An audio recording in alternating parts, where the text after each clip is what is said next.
Hi, my name is Mary Mango. I'm the financial assistant in Seoul. I'm going to walk you through how to process travel through Concur. First, I want to talk a little bit about what cannot be reimbursed.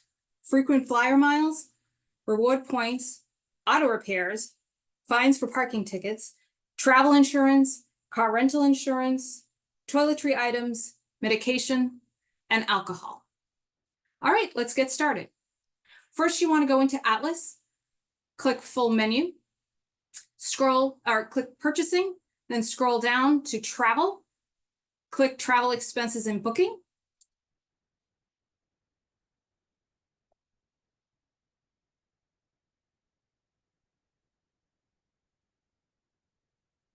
Once the page is signed in, you want to click Start a Report.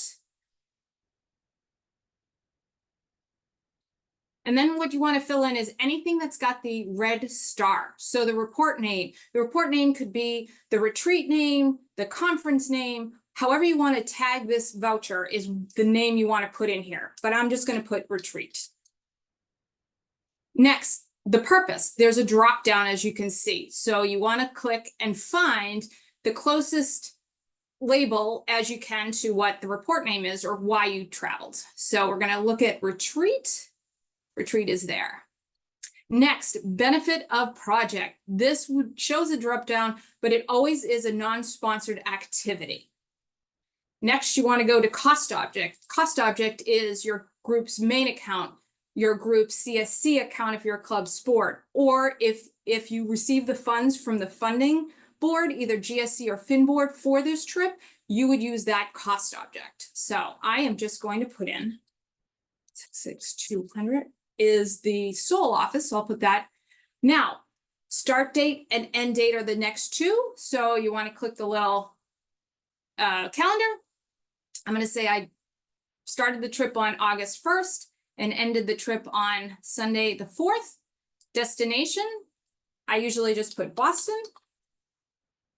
And you want to pick US. Trip classification, you want to check whether it's a domestic or international. Domestic is within the United States, international outside, but it is a drop down, so you could click domestic since I just went to Boston.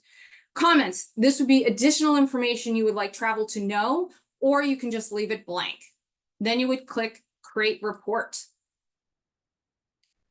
Once this is loaded, you're going to be adding your expenses. So you click Add Expense. As you can see, there's a huge list of different expenses. Right now, I'm going to put in airfare. The transaction date would be the date you flew. So I'm going to say August 1st. Anything with the little, the red dot there. So the vendor is the next. You want to put in, you could start typing or just go through the list that is shown here. I'm just going to put American, and you can, whatever airlines you flew on, that's what you want to put. It'll always default to coach. Payment will always say out of pocket. Amount is whatever you paid out for this flight. So I'm just going to put 0.01. And then US dollars. Or you could click the little down if you wanted to put in another form of currency, but it'll always default to US dollars.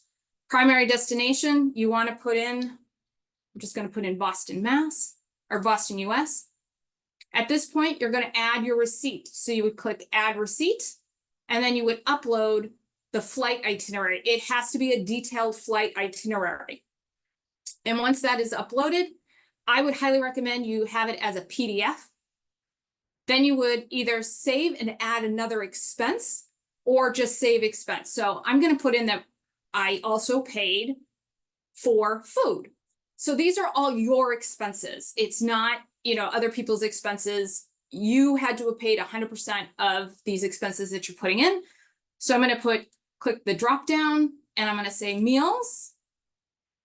So you definitely want to put no for this. You cannot get reimbursed for alcohol.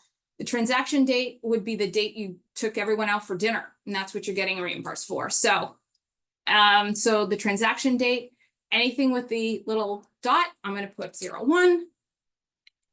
US dollars. This is the point you would add your receipt.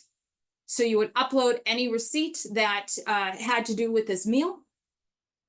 And it has to be an itemized list of what was purchased during the meal and your proof of payment.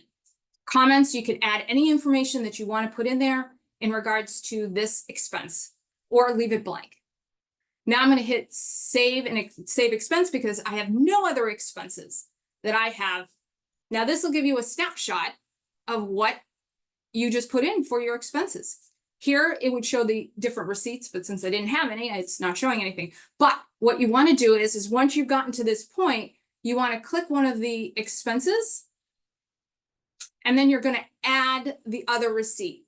You're going to add a second receipt, which is that financial signatory approval letter that you have gotten from your financial signatory from your group, which lists your name, the amount that they're approving that you are going to be reimbursed, and it has to match the bottom line of this voucher.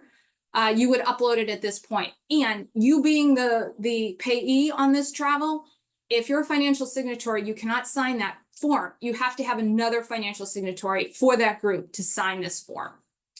So then you would click, once you've uploaded that last receipt, you would click Save Expense.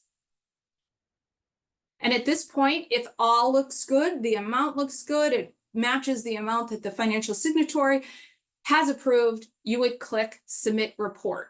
Obviously, I'm not going to do that because I did not go on this retreat. Anyways, I just want to reiterate as well what you cannot be reimbursed for, which is frequent flyer miles, reward points, auto repairs, fines for parking tickets, travel insurance, car rental insurance, toiletry items, medication, and alcohol cannot be reimbursed. And that's it. Thank you very much.